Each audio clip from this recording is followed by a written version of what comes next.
You know, in the world of tech, we've seen it all. Phones that are faster, thinner, with cameras that are just unbelievable. But what about a phone that's also an investment?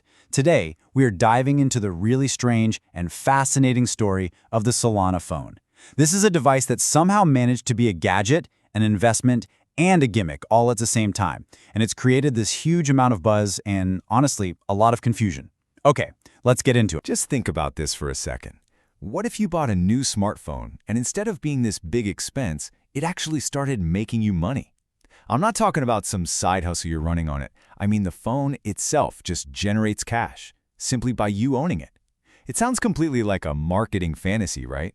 But for a very short, very wild period, this was the actual reality for people who owned the Solana Saga phone. And look, this isn't some hypothetical. This is a real quote from a real user over on Reddit. And that one sentence, it perfectly captures the crazy economic whirlwind that turned this niche little gadget into one of the most talked about devices in the entire crypto space.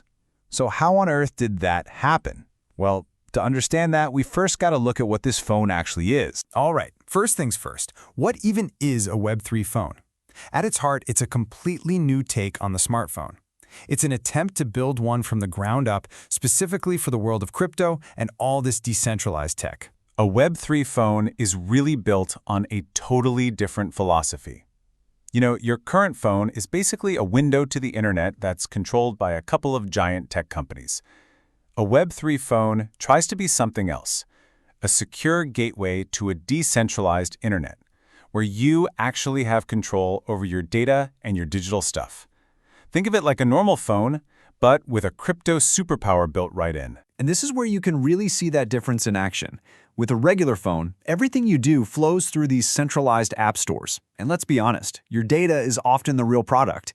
But a Web3 phone like the Saga, it flips that whole script. It has its own decentralized app store, and its security model is designed to protect your assets by physically keeping them separate from the rest of the phone's operations. In the heart of that security is this feature they call the Seed Vault.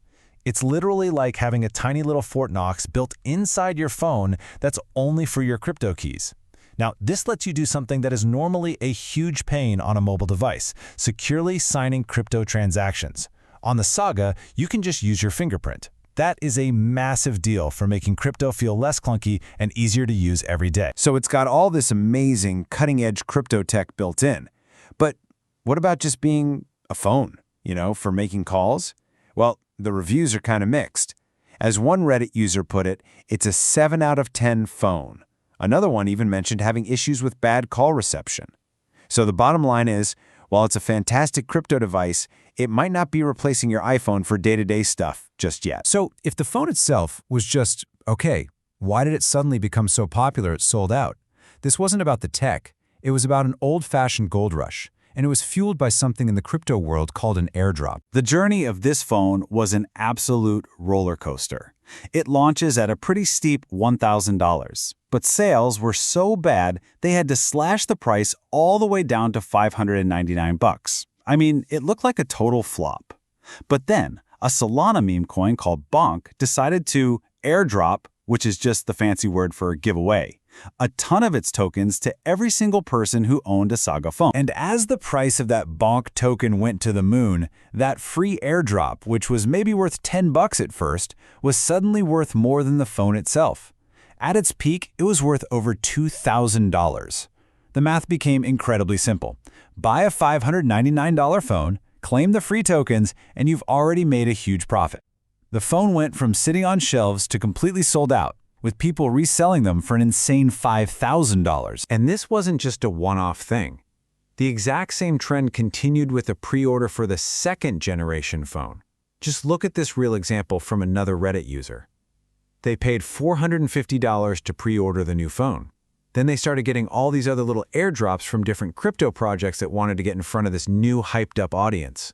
When you add them all up, they'd already made their money back, and then some, before they even had the phone in their hands. So, was this all just a lucky viral marketing gimmick?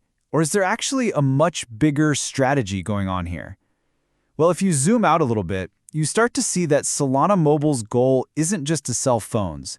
It's to try and break one of the most powerful monopolies in all of tech, Just like Solana's co-founder Anatoly Yakovenko says right here, the whole mission is about taking crypto mobile. But why? Why is that so important?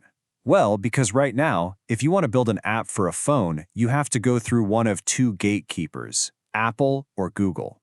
And those gatekeepers, they take a very, very hefty toll. And here is the absolute core of the problem. Apple and Google take up to a 30% cut from developers. That is a massive tax on anyone trying to build something new, and it often just shuts crypto apps out completely. But the Solana dApp store, by contrast, charges zero. Nothing. The entire goal is to create a new, open playing field where developers can thrive. And they're really backing this vision up with some serious tools. They're not just building a storefront. They're building an entire ecosystem to make it as easy as possible for developers to create mobile apps that plug directly into the blockchain. This lets them bypass all the traditional back-end servers and, way more importantly, bypass Apple and Google's toll booth. And, the vision here goes way beyond just finance and NFTs. Think about it for a second. Having a truly secure, decentralized piece of hardware in everyone's pocket could have huge implications. Some research papers suggest it could be used for things like securing remote patient monitoring, protecting our most sensitive healthcare data, or even creating more transparent and verifiable voting systems.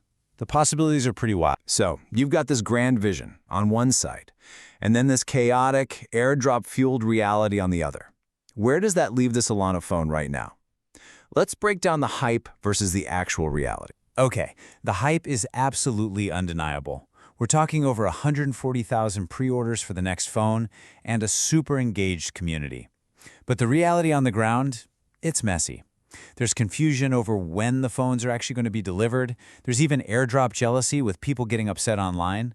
And through all that crypto excitement, people are still reporting those basic phone problems, like bad call reception. And that really leaves us with the big central question here. Solana Mobile somehow used a crypto-native economic trick to solve the classic chicken and egg problem. You can't get developers without users, but you can't get users without apps. Well, they got the users, all right. But is a strategy that's built on the promise of basically free money sustainable? Can that really be the foundation for a serious long-term challenge to the biggest tech companies on the planet? That right there is the billion-dollar question.